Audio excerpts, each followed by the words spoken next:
Social media पर जैन समाज के सबसे लोकप्रिय जैन न्यूज चैनल महालक्ष्मी पंचमी रिपीट।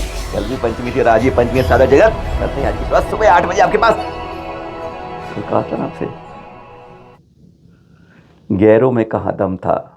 नहीं नहीं, जैन समाज के लिए गैर भी अपने भी जब आते हैं तो अपनी अपनी बात में कहते हैं, अपना अपना हिस्सा लेके निकलने लगते हैं।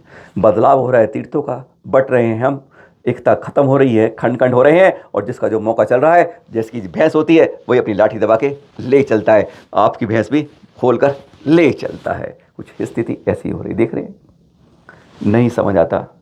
हम जब जब एकता होने की बात करते हैं, एक होने की बात करते हैं, अपने छोटे छोटे विवादों को खत्म करने की बात करते हैं, कहते हैं झुक कर चलने की बात करते हैं, साथ साथ मिलकर एक झंडे के नीचे एक मंच पर खड़े होने की बात करते हैं, तो इस तरह के दृश्य हमारे सामने, आंखों के सामने जैसे आंखों को बंद करने के लिए आ जाते हैं। चुप रहें तो कहेंगे कि क्यों इस तरह की हो रही हो, और ना बोले तो भी तकलीफ होती है, और देख कर जब होता है तो बोलने की मजबूरी हो जाती है। देख रहे हैं आप, ये किस तरीके से दिगंबर प्रतिमाओं को हम चक्षु बना रहे हैं, किस तरह इसका स्वरूप बदल रहे हैं। बहुत प्रतिमाएं हैं, बहुत प्रतिमाएं हैं, बहुत अतिशयकारी हैं, बहुत पूजनीय है, बहुत वंदनीय है, बहुत चमत्कारी हैं। अरे जहाँ पर भाव बदले, जहाँ पर श्रद्धा दिखाई, जहाँ भक्ति दिखाई, वात्सल्य दिखाया, प्रेम दिखाया, सौर दिखाया, अपने आप चमत्कार अपने आप होते हैं। नमस्कार में दम होता है, जो चमत्कार कहाँ कम होता है। लेकिन हम अपनी चीज़ को देखते नहीं है, कहते हैं अपनी ज़्यादा पड़ोसन अच्छी लगती है, और वही है अपनी प्रतिमा ज़्यादा दूसरे की जो प्रतिमा है अच्छी लगती है। अभी दूसरों की बात हम कल करेंगे, आज तो अपनों से ही बात कर रहे हैं। देख रहे हैं आप, क्या होगा इसको बदलने से। क्या भगवान जो देखता नहीं है, जिसकी लाठी बगैर हिसाब के अपना न्याय करती है, क्या वह इसको देखकर चुप रहेगी?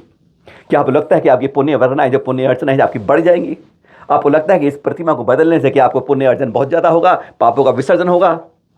नहीं। किसी भी साधु महात्मा से पूछ लीजिए, किसी भी संत से पूछ लीजिए, किसी से भी पूछ लीजिएगा, किसी भी ज्ञान वाले से पूछ लीजिएगा, बता देगा। इस तरह बदलाव करने से पुण्यों का नहीं, पापों का अर्जन होता है। विसर्जन वास्तव में आपके पुण्यों का क्षीण हो जाता है। बहुत प्रतिमाएं हैं, बहुत प्रतिमाएं, बहुत प्रतिमाएं। अरे कहीं जाएं, कहीं भक्ति करिए, ध्यान भगन में जाइए तो भगवान आपके सामने, अपने अंदर। अरे अपने निज के अंदर की आत्मा को देखिए, भगवान अंदर बैठे हैं। बाहर के पाषाण को भगवान मानने वाले हम कब अच्छे इंसान बनेंगे? कभी चिंतन के बारे में मनन करते नहीं, और इस तरह से प्रतिमा को बदलकर हमें कुछ होता नहीं। किसी घर के अंदर दीवार खींचनी हो तो एक दूसरे की खींचना शुरू कर दीजिए, एक दूसरे की प्रतिमा बदलनी शुरू कर दीजिए। और तभी तो कहते हैं कि हमारी एकता खंड खंड क्यों होती है। जब ऐसे दृश्य सामने आते हैं, ना बोले तो चुप नहीं रह पाते, और बोलते हैं तो फिर कहते हैं लड़ाई की बात करते हैं। मत करिए मेरे भाई, जो भी कर रहे हैं। खंडगिरी के दृश्य देख रहे हैं आप। पहले ही एक सज्जन वहाँ बैठे हैं, जिसके ऊपर हाईकोर्ट ने कह रखा है खाली करो खाली करो, पर पुलिस को किसी को पता नहीं है, वो वहाँ जमे बैठे हैं। जो हमारी प्रतिमाओं पर देवनंद जी महाराज जी कहते हैं, सुनील सराय जी महाराज जी कहते हैं, सुरक्षा कर लो अपने तीर्थों की, नहीं तो उन्हें बदलने के लिए केवल 3 लाइनें खींचनी पड़ती हैं, गले में माला डालनी पड़ती है, और एक कपड़ा लपेटना पड़ता है। वो अपने आप भगवान बदल जाते हैं, और बदला देते हैं। हम कुछ नहीं कर पाते। और यहाँ जब अपने ही ऐसे हो जाते हैं तो क्या करें? चिंतन की बात है। हाथ जोड़कर निवेदन है, जो प्रतिमा है उसे वैसे ही रहने दीजिए, जो परंपराएं हैं वही रहने दीजिए। छेड़खानी बदलाव के बारे में हम भी आपस में लड़ते रहेंगे तो भाई भाई कब तक साथ रह पाएंगे? साथ होने की बात करते हैं और आप बीच में एक दीवार या खाई लगा देते हैं। आइए मध्य प्रदेश की बात करते हैं। अड़ौसी के पास, अड़ौसी उड़ीसा के पास मध्य प्रदेश, सागर जिला, जैनों का गढ़, मालथोन तहसील के अंदर, बरौदिया कला के अंदर, ये धन्नालाल जैन जो हैं, उनका पुश्तैनी जगह है, ज़मीन है। ये पुश्तैनी जगह थी। कहते हुए चुनाव हो रहे थे ना राज्यों के, मध्य में चुनाव थे, उस समय यहाँ पर राजस्व अधिकारियों से मिलकर जो आरोप लगा रहे धन्नालाल जी, उनके पोते और बेटे, बाकायदा उनको कागज़ हैं, उन्होंने कागज़ दिखाए, थाने में रिपोर्ट करी हुई है, कोई कार्रवाई नहीं हो रही है। कहते हैं राजस्व जो विभाग देखिएगा, उसके अधिकारी बताइए, राजस्व मिलके साहू परिवार ने इनकी जमीन को हड़प लिया। कागज़ इनके पास हैं, सब कुछ इनके पास है, पुश्तैनी जगह है। लेकिन बस कहते हैं नज़र गड़ाए रखो और गिद्ध की तरह झपट्टा मार लो, जैन कुछ नहीं करेंगे। समाज वाले कुछ नहीं कर पा रहे हैं, साथ कोई आ नहीं रहा है। और धन्ना पोते और बेटे आज यही बार बार अपील कर रहे हैं अपने मुख्यमंत्री महोदय से, जो बार बार अपील में कहते हैं कि ऐसा नहीं होगा। थाना अधिकारी से कह दिया है, लेकिन वहाँ भी कोई कार्रवाई नहीं हो रही है। वो कहते हैं हमारा मामला नहीं है, ये राजस्व अधिकारी के साथ हुआ है। और कहा जा रहा है साई परिवार ने, जो उनके आरोप है कि उन्होंने राजस्व मिलकर ये सांठगढ़ करके उनकी ज़मीन को हथिया लिया जो लाखों रुपए के मूल्य की है। इस बारे में उनके पोते ने क्या कहा, एक बार वह सुनाते हैं आपको।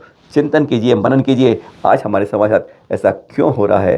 अल्पसंख्यक में भी अल्पसंख्यक है, एकता की कमी है, अखंडता की कमी है, इसलिए हम बार बार हमारे ऊपर साजिशें रची जाती हैं, हमले किए जाते हैं। अरे बेफालतू की चीज़ों पर कब्जे जो हमारे हैं उन पर अवैध रूप से हक बनाए जाते। सुनिए ज़रा उनके पोते का, जो धन्नालाल जैन के पोते हैं, वह क्या कहते हैं, सुनिए ज़रा अपनी शिकायत के लिए। मेरे दादाजी के नाम से पुश्तैनी जमीन है हमारी, श्री स्वर्गीय श्री धन्नालाल जैन, जिनके सुपुत्र उनके खत्म होने के बाद हमारे पिताजी और 8 लोगों के नाम है उस जमीन पर, जिस प्लाट पर उन्होंने कब्जा किया है। तंसू साहू, उद्दू साहू, जूडू साहू ने कब्जा कर लिया है। उन्होंने लक्ष्मण सेन से जगह ली थी और धन्नालाल जैन की जगह पर कब्जा कर रहे हैं। मैंने बरोदिया चौकी पर रिपोर्ट की तो उन्होंने कहा राजस्व विभाग का मामला है।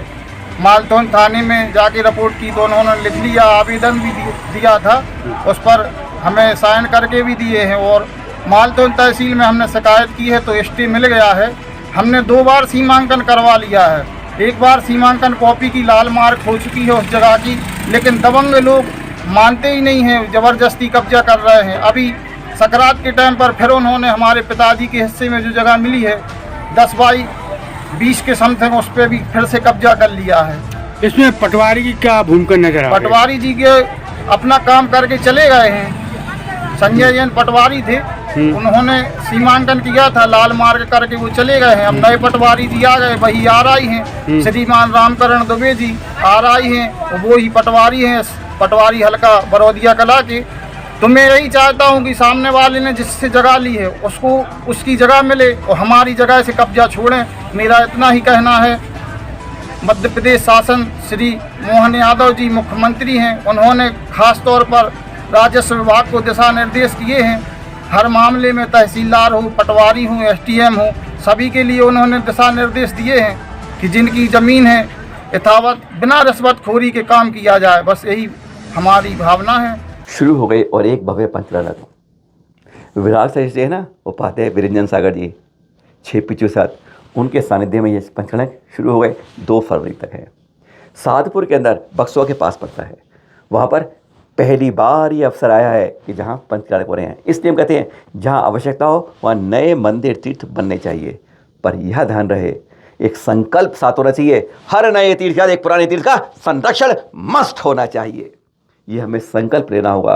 ये साधु समाज को भी लेना पड़ेगा, वहाँ के जो विद्वान प्रतिष्ठाचार्य हैं उनको भी लेना पड़ेगा। जब तक वह आगे नहीं आएंगे इस बुलंद आवाज़ के साथ, तब तक हम अपने पुराने तीर्थों को संरक्षित नहीं कर पाएंगे। आज बहुत बड़ी आवश्यकता है कि हम सबको किसी एक पर मुसीबत के लिए मत डालिएगा। हम सब का कर्तव्य है हर तीर्थ को बचाना है, उसके लिए हमको हमेशा एक कदम आगे आना है। देख रहे हैं भव्य पंचरानक जो हो रहे हैं 2 फरवरी तक। उपाध्याय विरंजन सागर जी सत्संग के सानिध्य में सादतपुर के अंदर पहली बार जहाँ यह पंचरानक हो रहे हैं। फिर मिलेंगे आपके साथ कुछ खबरों के साथ, नई आईनी साथ, हर बार सुबह 8 और शाम 8। सादर जय जिनेंद्र के साथ।